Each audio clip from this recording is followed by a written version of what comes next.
ये आज सुबह मैं बाहर लॉन में चारपाई पे लेटा हुआ था, तो ये साहब आके चारपाई पे मेरे साथ बैठ गए थे।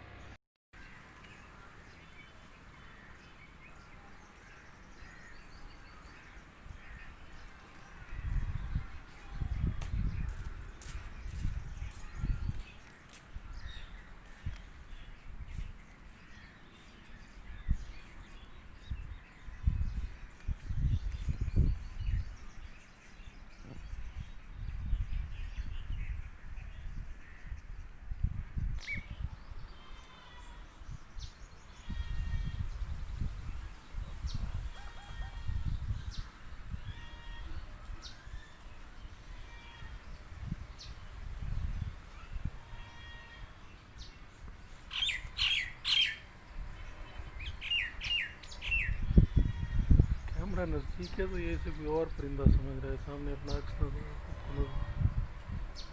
ये डर रहा है। पहले बड़ा शांत आराम से बैठा था, तो ये नज़दीक आया क्यों, तब डरने लगा है।